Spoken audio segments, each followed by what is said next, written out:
Welcome back to the Sancha and Sancho podcast. What's up, amigos? My name is Anthony. Yeah, what's up, amigos? And my name is Cindy, and we are the host of the podcast. So we thank you guys for joining us today.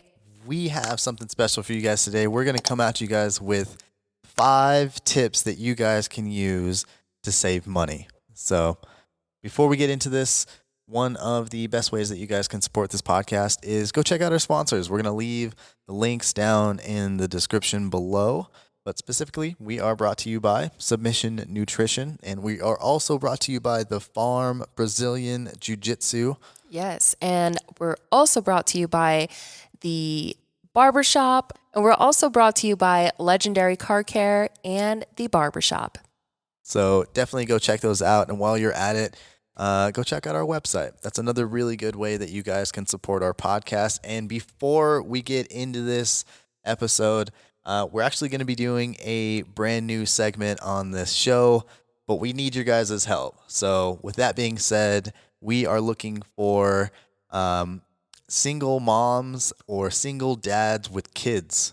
So if you know somebody or know multiple people, regardless, I don't want just one submission. Everybody submit anybody who you think falls into this category because we want to do something special for them. So if you are watching this on YouTube, just leave down in our comments some of the people that you would like to suggest, and we'll reach out to you guys directly from there. If you guys are listening to this podcast, whatever it's on, just go to our Instagram and leave in our comments on our last post, our latest post, somebody, or you can tag them. And again, we'll reach out to you there and kind of get some further information. But we need your guys' help, please. So suggest anybody who you think falls into the category of a single mom or a single dad with kids. We want to do something special for you. Yes, we do. So we're actually really excited about that. So I'm really, really excited about that one. So help us out, amigos. So let's jump right into this one. This is 5 tips you can do to save you guys some money. So let's jump right into this. So tip number 1, I would probably have to say that it is meal prepping. Meal prepping is honestly really big. I know sometimes it's really time consuming for us. Usually we just include the two of us, right? So specifically we get small things like chicken, rice, and beans, and then you just get like your veggies on the side. Something that simple is actually only like $25-$30 for the two of us for an entire week. Yeah. I know that for the two of us, if we go out and we get something like fast food, whether it's Burger King or something even better than Burger King, like Qdoba or like sandwiches, whatever it is, it's honestly always like $30. Yeah, and it's just for one meal. For the two of us. One day. So, yeah, if you could spend that amount of money for an entire week of meals and you guys just prep it, which when we meal prep, we just take like a day. It takes us like 3 or 4 hours and we get meals for days. Yeah. Literally. That's probably one of the best ways that you guys can save a little bit of money is just stop eating out, eat at home as much as possible. Chicken's really cheap. Rice and beans is incredibly cheap and they last forever in the fridge. And it's also really delicious as well, I think. Yeah. And I think definitely, eating out. It should be more of a luxury, It kind of ruins it. Do you ever find like yourself in a position where like, I don't know what else to eat, but it's because you've already eaten everything? That's a problem. You should probably eat at home a little bit more and watch how much money you're going to save. So tip number 2 will have to be opening up an online account. Yes, this is really, really big. This is something that we actually discovered after reading a book, and we actually opened up a separate online banking account. And the reason why you do this is because, for example, say you get paid the 1st and the 15th of every month. When you get paid, the first thing I do on those days, I wake up in the morning and I look at my bank account, right? I don't know if that's a good habit or a bad habit, but when you open up an online bank account, what's cool about it is you can set up reoccurring transfers and then just kind of forget about it. So basically, I set it up for every time that I get a paycheck. If you get paid every week, if you get paid every 2 weeks, you just set it up on that schedule to where it transfers automatically some sort of money, right? It can be $5, $10, $50, $100, $200, whatever it is, transfer some money on a weekly basis or a bi-weekly basis or whatever your paycheck is. Just transfer money into an online bank account. It could be separate than whatever you're already banking with. Say you bank with Wells Fargo or Chase or whatever. Use a different bank account. You can use the same one, just open up like another account within that bank.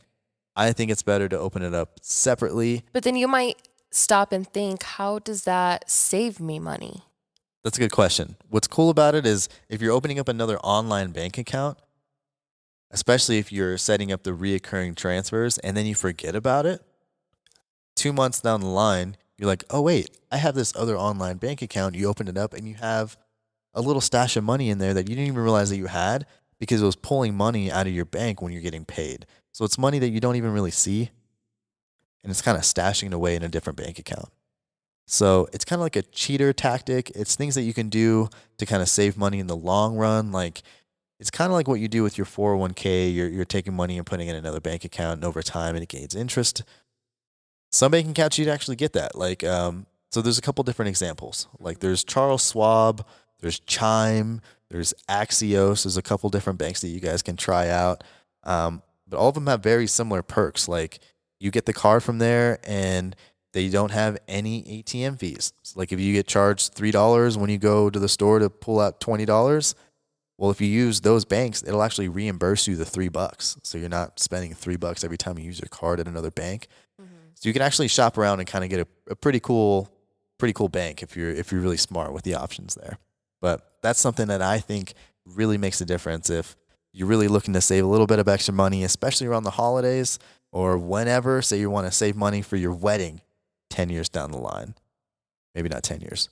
Maybe you're saving for your kid's graduation and whatever it is. Just stash $5-10 into a separate bank account online. Next thing you know, it's going to compound and you're going to have a whole bunch of money.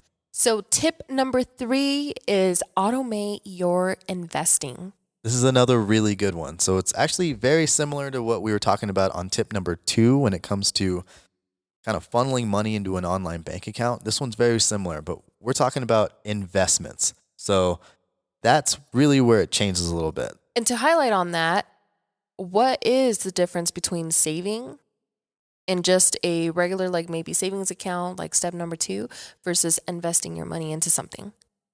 That's a good question. When it comes to investing, what you basically do is you're kind of relying on your money to either grow in value, but there's always the risk of it going down in value when it comes to investments. If you're just saving your money, you're basically just taking your money and stashing it in your mattress, and it just sits there. You know, it's not going to move at all. It's going to stay the same value as long as, you know, inflation doesn't get too crazy or depreciation, right? Which is always happening. So that's kind of a bad analogy, but it doesn't really do anything. It's kind of just sitting there. The same way it would sit in your bank account, right? Theoretically, you take 10 grand, you put it in your bank, it kind of just sits at the bank. It doesn't do anything, right? If you're investing it. And ideally with that too, it's almost like if you're actually losing on money because you're not making money over time. Yeah, exactly. That's a very valid point.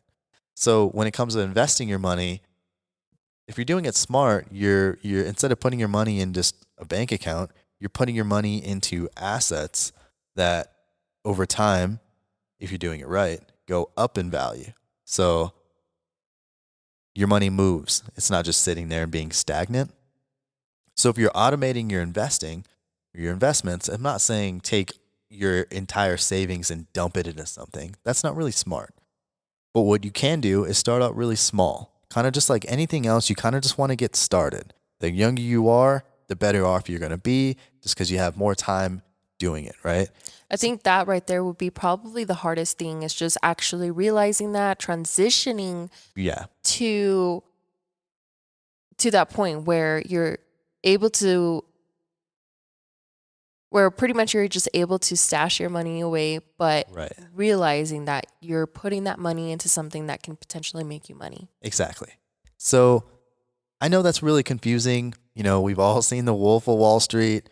That doesn't mean that I'm going to go out there and hustle stocks. I don't know what the hell that even means. Most people don't. So actually, one thing that we use, and I used for a while actually, was Acorns. I honestly, I forget about it all the time. But it's like an app that you can use, and it basically, you link it to your bank account, and every time you use your card, it rounds it up to the next dollar. Say you spend $1.50 on some gum. Well, it's going to round it up to $2, and it's going to send that 50 cents and put it in your Acorns account. And what it's doing is it's investing it into different stocks, different brokers, stuff like that. And over time, that adds up a lot, actually. I think last year, off of just my card, just using my card, I had over $700 just sitting in there just because I forgot about it, honestly. And it's just rounding up to the dollar off of purchases that we make every day. That's a really easy way. If you want to get really serious with your investments, that you can go and you can find like a stockbroker that gets really heavy. I don't want to get into that. So, but another really good way that you can do that, if it doesn't want to be stocks, something that we're really starting to dive into now, hopefully we can get some more details on, is Bitcoin. But you can actually invest your money into Bitcoin. So instead of your money just sitting in your bank account, it doesn't have to be Bitcoin. It can just be any other coin out there, right? But basically you're just putting your money into something else so that over time, hopefully it goes up in value. You just don't want your money to be sitting there, basically. That's really all it is. What I mean by automated is basically the same thing as before, is set up reoccurring transfers, either a daily basis, $1 a day, transfer over to something, $5 a week, $20 every Sunday, or $20 every paycheck. I know that doesn't seem like much. $5 doesn't seem like much. $20 doesn't seem like much. But over time, over years, that turns into thousands, possibly hundreds of thousands of dollars if you're doing it right. So these are really small things that you can do, but over time, it can save you a lot of money. Yeah, so it definitely pay off. Very similar to tip number 2, a little bit different as far as investing goes and saving goes. But that was tip number 3. Another step for you to save money will have to be step number 4, which is bill hacking. Bill hacking is kind of a cool one, and not everybody has the opportunity to do this. One of the examples, and I think one of the best examples, is house hacking. Especially if you're young. I mean, you don't really have to be young, but if you have the ability to either take on a roommate. And this is if you're a homeowner? If you're a homeowner, if you have, I mean, I guess if you have an apartment, it's probably just harder. You have to like technically put them on the lease, right? Right. I don't know the legalities of all that. All that aside, basically, you just want to hack a bill. If you can split a bill in half, like your car payment, like, hey, let's share a car. Cool. I'll go Happies with your bill this month. Whatever. Your phone bill, whatever. Like, split some sort of bill. Even groceries, because I know that can add up. Groceries is huge, right? Small things like that. Like, find somebody that you can take a ride to work. Just hack any of your expenses so that you can cut down that cost. Taking on a roommate is one of the easiest ways that you can do that. I know not everybody can do that. That's really hard. Having roommates is awful sometimes, but honestly, but also the best thing. You're looking to save some money. Yeah, it is one of the best ways you guys can save a little bit of money. But another way to bill hack, and everybody can do this, and this is, in my eyes, probably one of the biggest ways that you can save, is just pick up your phone, because everybody has it. Go to your bank account and scroll through every single one of your transactions. That probably looks horrible. All of your purchases. If you want to get serious, go to the computer, print it out, grab a highlighter, go through and highlight all of the dumb things that you buy. Every single one of them. And then when you're done, add them up. You're not going to like that number, but it's supposed to be like that. It's supposed to freak you out a little bit, and it's supposed to kind of put that number in the back of your head. So that way, tomorrow, when you go to the gas station and you want to go buy that extra snack, even though you don't even need it, maybe you won't spend that extra $5 because it adds up really, really fast. If you don't have the time to do this, there's apps out there for it. I think for a while I was using, I think it's called Truebill. You do have to pay for it, but it basically lists out all the things that you're purchasing And I found out that I was paying for a magazine subscription that I didn't even know that I was paying for. Wow. Dumb. I was spending $12 every couple months on magazine. I don't even remember the last time I read a magazine. So that's another really good thing that you can do. I mean, now I'm saving that $12 every couple months. I love that because that's sometimes how you can realize like how much money is really being spent and how you can kind of, better manage your income. This world of, but also having this 9 to 5 position, or I feel like the way that the world kind of sets us up to begin with, or the system to begin with, is working this job or getting some sort of income, but then having enough money to just pay your bills. It shouldn't be like that. Mm-hmm. Yeah, you shouldn't be paycheck to paycheck. So let's figure that out. But that's another really good way that you can save a couple extra dollars every month. And if anything, it'll kind of help you realize the things that you're spending when maybe you don't need to be spending them every month or every day. And then last but not least is how to use your credit wisely. This one is really important. And I feel like this is something that I think a lot of people struggle with, but we need to get a handle on it. Mm-hmm. And if you can get a handle on it, this is something that can actually save you thousands and thousands of dollars. And it's super, super simple. It's just keep your credit managed, right? If you have good credit, it makes everything else easier. Right. Almost everybody I know has to get a loan on something, whether it's a car, whether it's a house, or some sort of big purchase. Sometimes it's like furniture, right? Or even credit cards. Credit cards, for example, right? Credit is something that everybody needs. So, like always, and I tell everybody, just go download Credit Karma. It's free. Just like the commercial says, it doesn't affect your credit at all. Seriously. And it's one of the easiest ways to just it may manage, not be like your exact credit score, but at least it gives you like an idea so that you have an idea as far as what that is.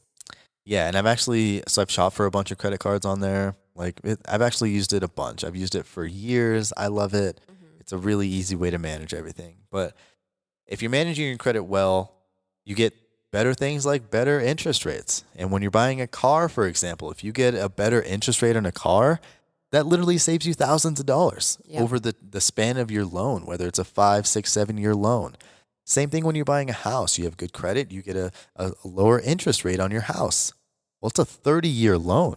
That means you're saving interest for 30 years.